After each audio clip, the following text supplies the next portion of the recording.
Visakha RTC complex లో ఒక్కసారిగా ఈ 925 సర్వీస్ నెంబర్ ఉన్నటువంటి ఈ bus Visakha to Srikakulam via Tagarapuvalasa నాత వలస. సో ఈ బస్సు ఒక్కసారిగా భయంకరమైన వాతావరణాన్ని సృష్టించింది. ఒక్కసారిగా జనాల పైనకి దూసుకురావడంతో ఒక మహిళ ఇక్కడ ఈ బస్సు ఢీకొని మృతి చెందినటువంటి దారుణమైన ఘటన. అయితే ప్రత్యక్ష సాక్షి ఇక్కడే ఉన్నారు.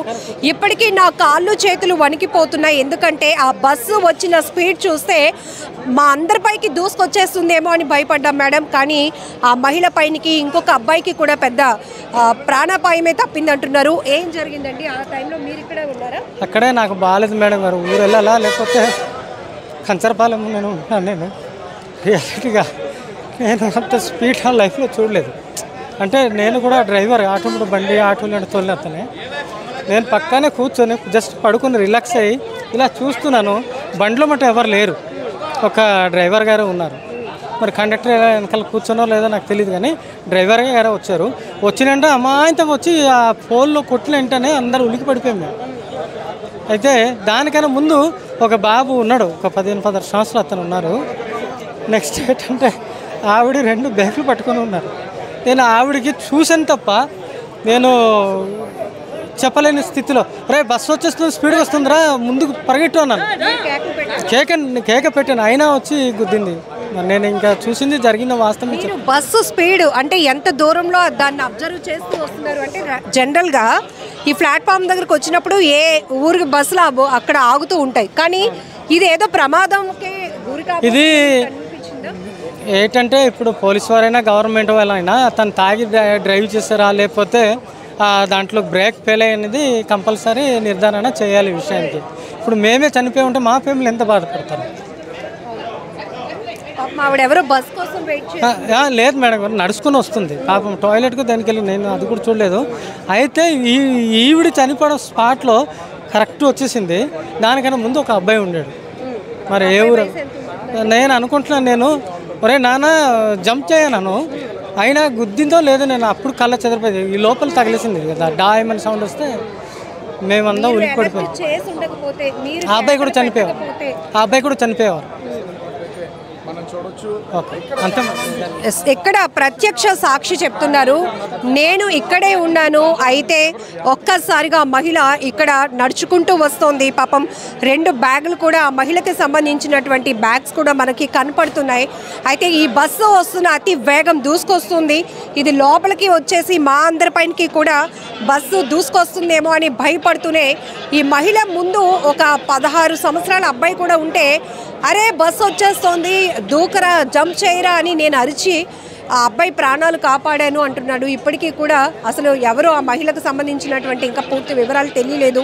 ఎందుకంటే ఆమె ఎక్కడికి వెళ్ళాలనుకుంటుందో. బట్ ద్వారకా బస్ కాంప్లెక్స్లో, ఆర్టీసీ కాంప్లెక్స్లోనైతే ప్లాట్ఫామ్ నెంబర్ 25 దగ్గర శ్రీకాకుళం బస్ ఏదైతే ఉందో ఇది ఇక్కడ పార్క్ చేయడానికి వస్తూనే వేగంగా దూసుకొచ్చింది.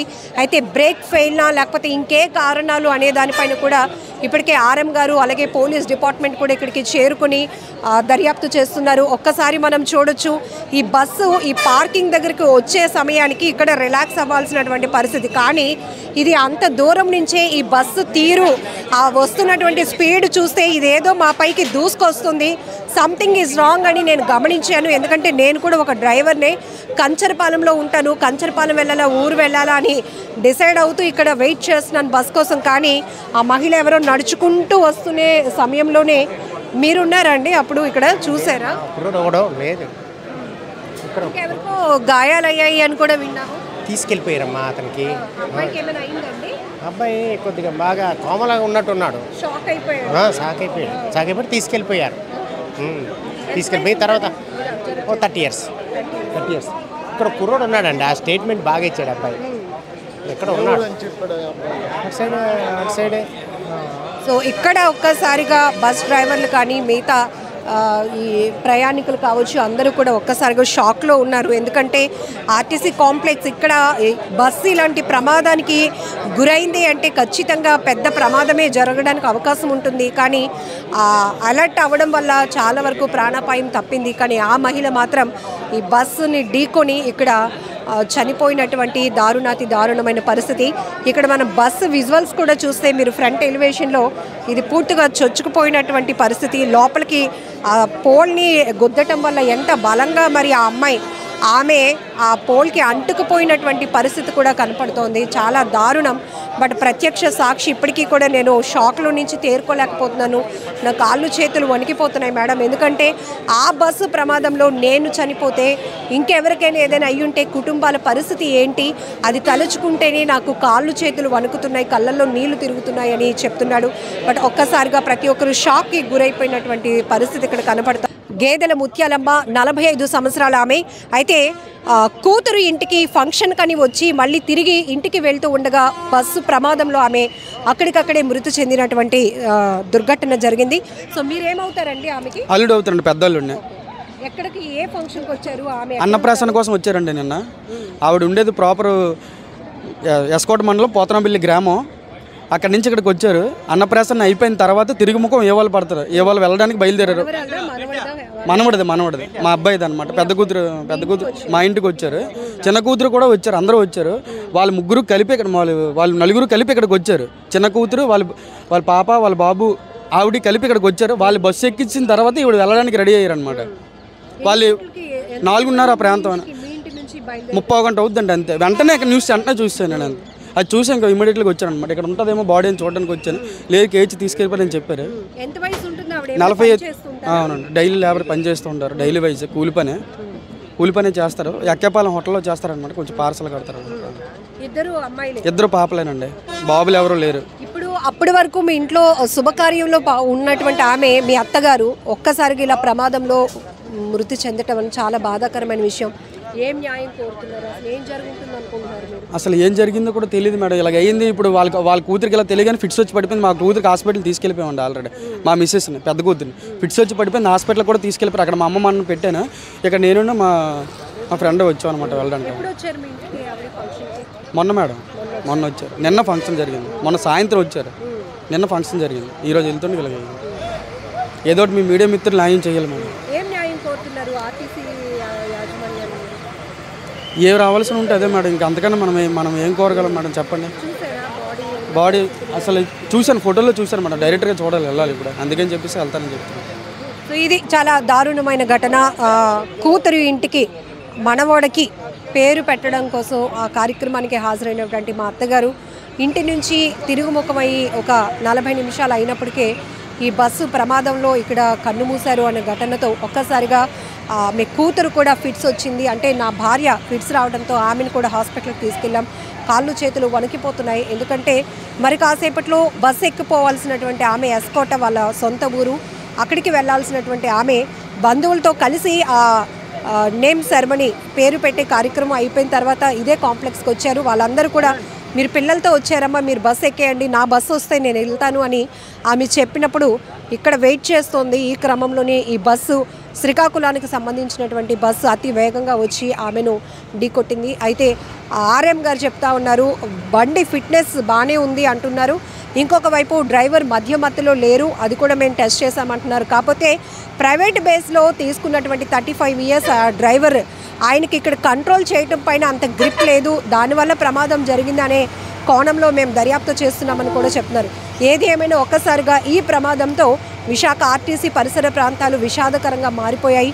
అందరూ ఉలిక్కిపాటుకు గురైన పరిస్థితి. ఒక్కసారి ఊహిస్తే గనక ఇదే బస్సు దూసుకొచ్చిన అతి వేగానికి ఎక్కువ మంది ప్రాణాపాయ స్థితిలోనికి వెళ్ళే పరిస్థితి కూడా ఉంది. ఎందుకంటే ప్రత్యక్ష సాక్షి చెప్పారు ఆ బస్సు వస్తున్న వేగానికి నేను కూడా చనిపోతానేమో అని నాకు భయం పుట్టింది. ఆ ఎదురుగుంట ఇంకొక కుర్రాడు కూడా ఉంటే ఒరే జంప్ చేయరా, తప్పించుకోరా, బస్సు వస్తుందిరా అని నేను పెద్దగా కేకలు పెట్టినప్పటికీ ఆ అబ్బాయి పక్కకు ఒరిగిపోతే ఆ అబ్బాయికి కూడా తీవ్రంగా గాయాలయ్యాయి. సో ఆర్టీసీ ఆర్ఎం గారు మనతో పాటు ఉన్నారు. సార్, బస్సు ప్రమాదానికి కారణాలు ఏంటి సార్? ప్రైమరీగా ఇది దురదృష్టకరం అండి. ఇలాంటి సంఘటన జరగడం దురదృష్టవశాత్తు ఇది జరిగింది. ఇది Srikakulam 1 depot hire bus driver అండి, ప్రైవేట్ డ్రైవరు. ఈయన అక్కడ ఉండి 2 ట్రిప్పులు తిరిగాడండి, ఆల్రెడీ తిరిగాడు. అక్కడ కూడా చెక్ చేసే పంపించారు, ఈ ఆల్కహాల్లో ఉన్నారా ఎలాగ ఉన్నారో చెక్ చేసే పంపించడం జరిగింది.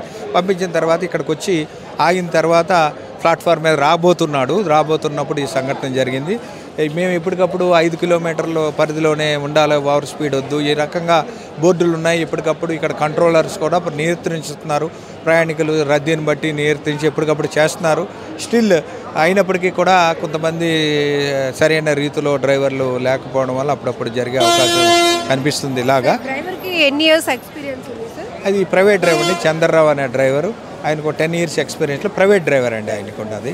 అది పూర్తి వివరాలు శ్రీకాకుళం 1 డిపో ఆధార జిల్లా వెహికల్ వాళ్ళకు కూడా ఇన్ఫర్మేషన్ ఇచ్చి కలెక్టర్ గారు కూడా అర్హత ఇస్తున్నారు. మంత్రివర్యులు కూడా మా హెడ్ ఆఫీస్ నుండి కూడా డ్రైవర్కి ఎంత ఏజ్ ఉంటుంది? ఏజ్ అరౌండ్ 35 ఇయర్స్ అలాగ ఉంటుందండి. ఈ మృతి చెందిన మహిళ వీళ్ళు అంతా ఒరిస్సా అన్నట్టు కనిపిస్తుందండి, పేరు అయితే ఇంకా తెలియలేదు. గాయాలతో అయినండి వల్లి అని అయినండి, ఆయన కేజీహెచ్లో పంపించాము. మా అధికారులంతా కూడా ఆయన వయసు అరౌండ్ 35 ఉంటుందండి. ఆయన ట్రీట్మెంట్ తీసుకుంటున్నారు, ఆయనకేం పెద్ద ఇబ్బంది లేదండి. ఈవినే దురదృష్టవశాత్తు ఐ విట్నెస్ ఒక ఆయన చెప్తున్నారు, బస్సు అంత దూరం నుంచే వస్తున్న స్పీడ్ చూసి ఇది మా పైకి ఎక్కిపోతుందేమో, మా పైకి దూసుకొస్తుందని భయంతో ఉన్నామని కూడా చెప్తున్నారు. అది ఒక రకంగా స్పీడ్ ఓవర్ స్పీడ్ అని అనుకోవచ్చు. అంటే ఇక్కడ ఉన్న దాని ప్రకారంగా ఓవర్ స్పీడ్ అయితే కాదండి, నార్మల్ స్పీడే వస్తున్నారు. కానీ ఇక్కడ ఉన్న ప్లాట్ఫారం మీద ఆయన కొద్దిగా కంట్రోల్ చేయలే, పూర్తిగా దీంట్లోనే వచ్చేయడం వల్ల జరిగిందని అది అనిపిస్తుంది. వెహికల్ ఇన్స్పెక్టర్, ఎంవీఏ ఇన్స్పెక్టర్ అన్ని చెక్ చేశాక పూర్తి వివరాలు మనకు వస్తాయండి. Thank you. నిజంగా ప్రస్తుతం ఉన్నటువంటి సమాజం దేనికి ప్రయారిటీ ఇస్తుంది? ఆర్థిక సంబంధాల చుట్టూ మాత్రమే తిరుగుతోంది. మళ్ళీ ఎన్నికలంగానే చాలా విరక్తి కలుగుతున్నాం. మంచి అనిపిస్తుంది కదా, లేడీస్ కూడా ఛాలెంజింగ్ జాబ్స్ చేసినప్పుడు చాలా బాగుంటది. ట్రాఫిక్ అసిస్టెంట్స్ గా నియమించిన ట్రాన్స్జెండర్స్ అందరితో సాల్యూట్ చేయించుకుంటున్నారు. ఫుడ్ డెలివరీ ఇవ్వటానికి వెళ్ళినటువంటి డెలివరీ బాయ్ అనిల్ పై కళ్ళ ముందు